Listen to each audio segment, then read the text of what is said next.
Seja bem-vindo ao Contra Fatos e no vídeo de hoje eu não poderia deixar de assistir junto com você o último vídeo de Nicolas Ferreira, um convite ao extremismo. Nicolas falou aqui, olha, ele não tem... Está sentado? Continue. Está deitado? Continue. Então vamos assistir, não quero assistir sozinho. Sensacionais, sensacional. Parabéns, Nicolas. Vamos lá. Não passarão. A gente vai dar porrada, filho do rei. Fascista.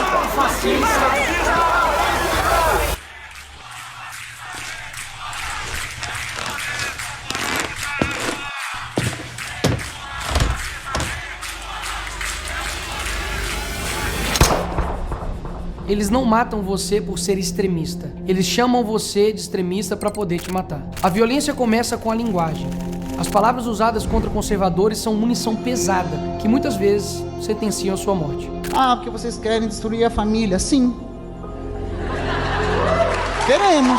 Como fazer para que se torne normal uma pessoa comemorar ou até mesmo matar uma pessoa por conta das suas ideias? Essa é a pergunta que a esquerda fez décadas atrás e achou uma resposta: a desumanização. Não é aceitável, não é mais socialmente, não é mais humanamente aceitável. Não é mais humanamente aceitável a gente concordar que alguém pode hoje apoiar o Bolsonaro e ter bom caráter. Não tem. Alguém que gosta do Bolsonaro hoje não tem nada a ver com política. Não tem nada a ver, é uma pessoa sem caráter, é uma pessoa sem o mínimo escrúpulo, sem decência, sem humanidade.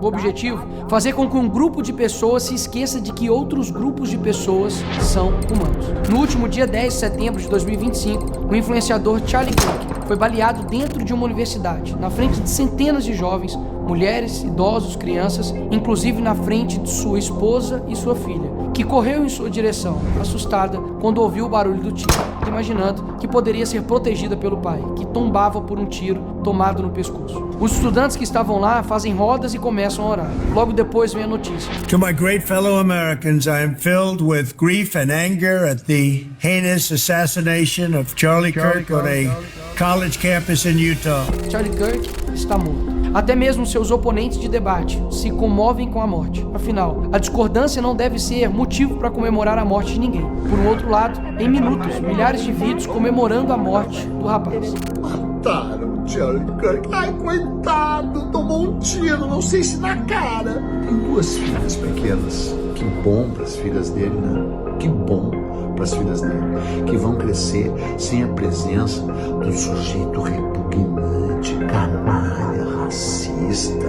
A esquerda rapidamente tentou classificar o atirador como extremista de direita. Tudo falso. O que se sabe realmente até agora? Era o único de esquerda na sua família e, além de romper com ela, foi morar com uma companheira trans. A real é que Charlie defendia valores conservadores como família e liberdade de expressão. Isso foi o suficiente para que ele fosse rotulado de extrema direita, mesmo sem nunca ter ameaçado ou praticado violência contra ninguém em momento algum de sua vida. Repito, ele nunca praticou qualquer ato de violência contra quem quer que seja. Ele era conhecido mundialmente exatamente pelo oposto, o diálogo. Rodava universidades, debatendo, discutindo e ensinando aos estudantes os mais diversos assuntos, respondendo... Inclusive, eu convido vocês que ainda não conhecem a história dele. O perfil dele triplicou a inscritos. Ele tá se tornando uma voz profética nos Estados Unidos. Pessoas que nunca tinham assistido estão começando. E o que é muito atacando aqui hoje no Brasil é com base em Charles, tá? Então, depois vai lá no perfil dele oficial, escreve no perfil e veja as ideias dele mesmo, as ideias dele. E aqui no nosso canal nós temos aqui alguns vídeos de alguns momentos importantes da vida dele e ele foi simplesmente um grande herói. Sempre de forma aberta e sincera, apresentando de forma respeitosa e muitas vezes até amável os seus pontos de vista. Extremista, fascista, racista. Era assim que a grande mídia e os esquerdistas em geral o rotulavam. As justificativas, ele defendia coisas absurdas.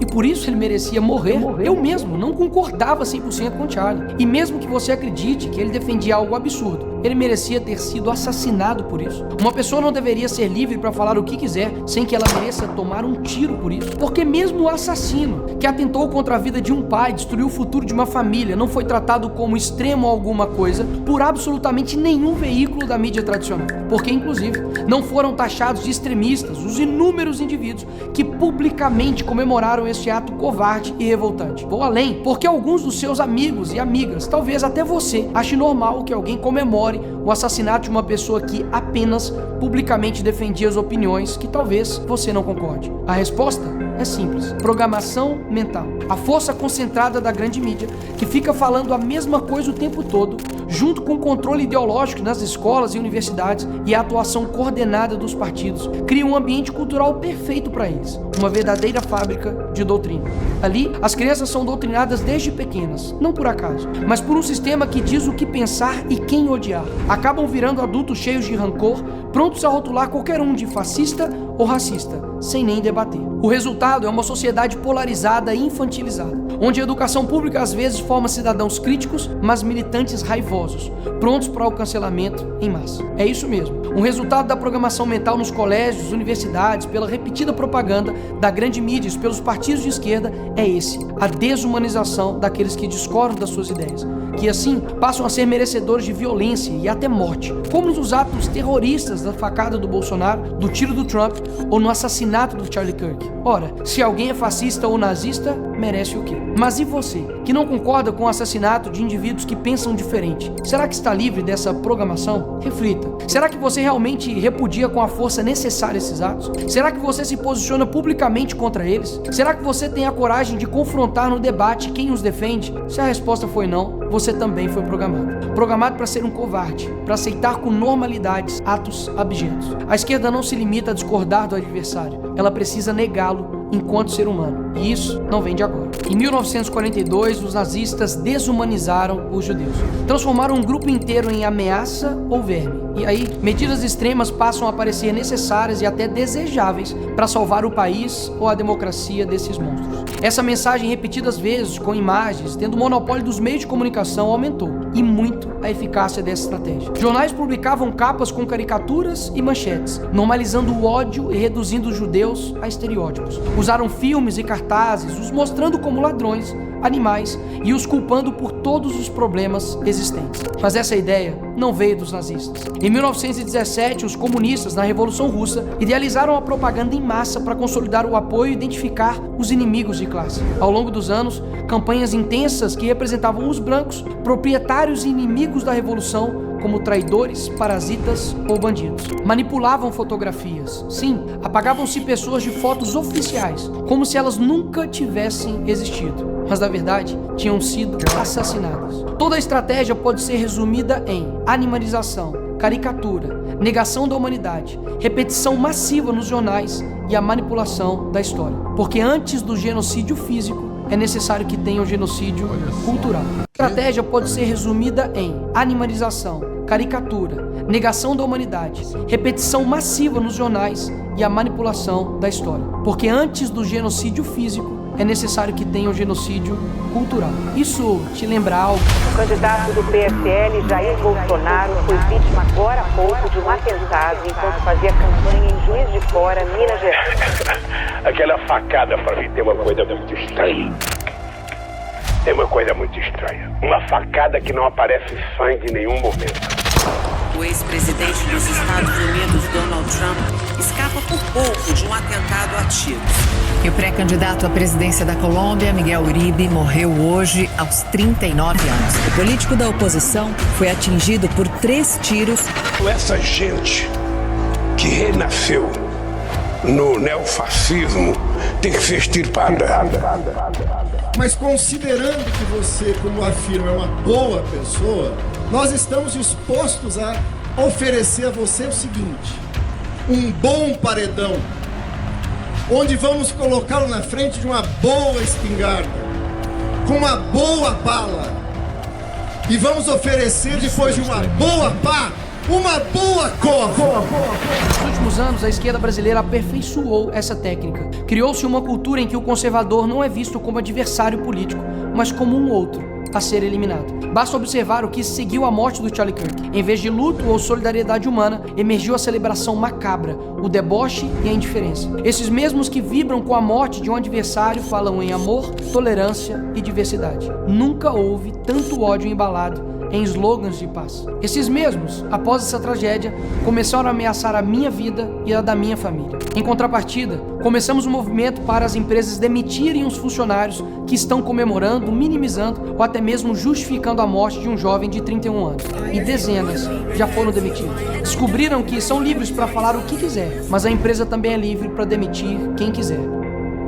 Mas além disso, fiz um convite forte para todos que estavam comovidos e indignados. Seja a extrema-direita que eles tanto têm medo. Em outras palavras, ame e defenda a sua família de forma extrema. Pratique a sua fé de forma extrema. Defenda a sua liberdade de forma extrema. Ou seja, siga fielmente e viva de forma coerente com seus valores de forma extrema. E não aceite mais ameaças ou rótulos criminosos que sejam usados contra você por causa disso. Não aceite mais que ninguém, absolutamente ninguém, seja desumanizado, rotulado de fascista, nazista, racista ou o que quer que seja, apenas por discordar das ideias de esquerda. Era isso que o extremista da direita defendia. Case, tenha filhos, construa um legado, passe seus valores, persiga o eterno. Procure a verdadeira alegria. E não espere que a situação mude. Para um cristão, essa terra nunca será o nosso paraíso. Ao contrário, ela jaz no maligno. Afinal, Jesus foi um homem perfeito, solidário, humilde de coração, amoroso e bondoso. E ainda assim, foi crucificado, humilhado e menosprezado. E continua sendo por muitos até hoje. E por isso, ele é a resposta contra tudo. Afinal, ninguém humanizou mais o outro do que ele.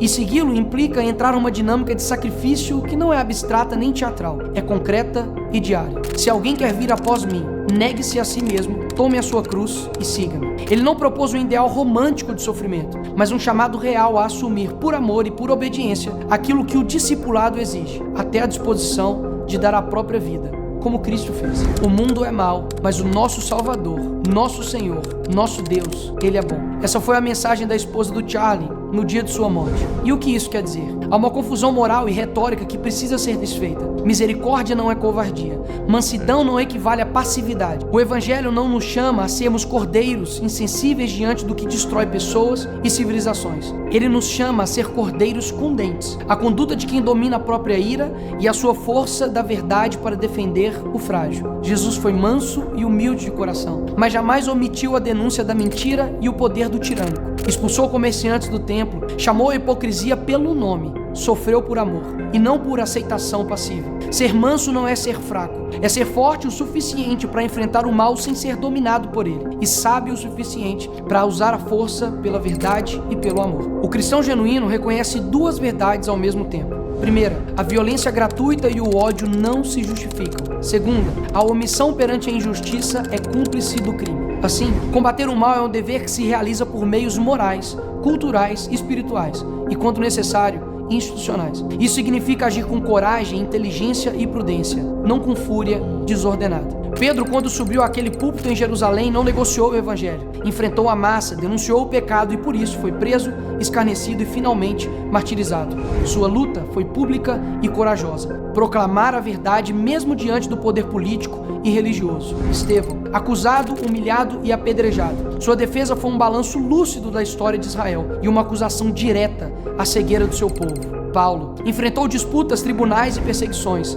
Não se escondeu. Pregou nas praças, escreveu cartas que demoliam sofismas teológicos e organizou comunidades que mudaram todo o mundo. William Wilberforce, batalha política persistente e estratégica pela abolição da escravidão no parlamento britânico. Prova de que o combate moral passa também pela política e pela perseverança. Martin Luther King Jr., resistência não violenta, organizada e corajosa contra estruturas injustas. Dietrich Bonhoeffer, coragem teológica e prática ao enfrentar o nazismo. Pagou com a vida por recusar a normalização do mal.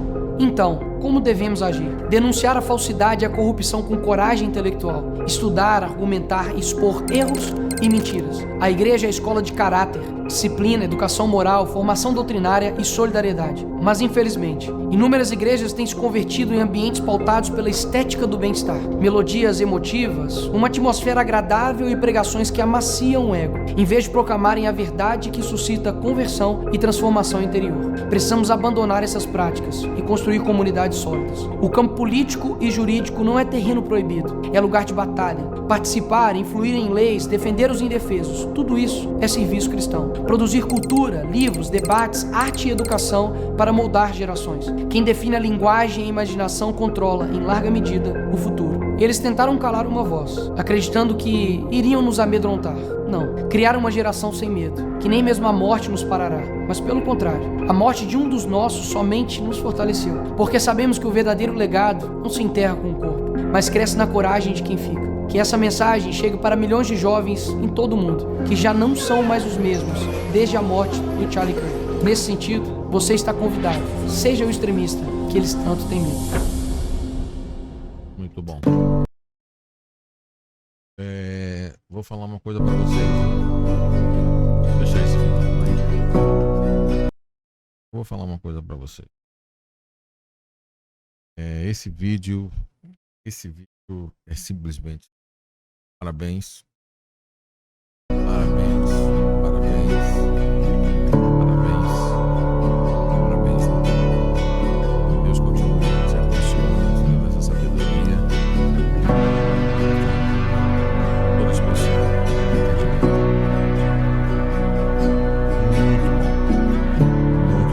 Você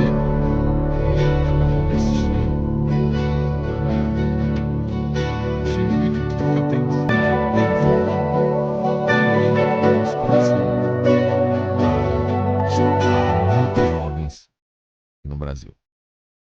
Muito obrigado, Deus abençoe. Não esqueça de curtir, compartilhar e comentar aqui este vídeo. Compartilha máximo. Grande abraço.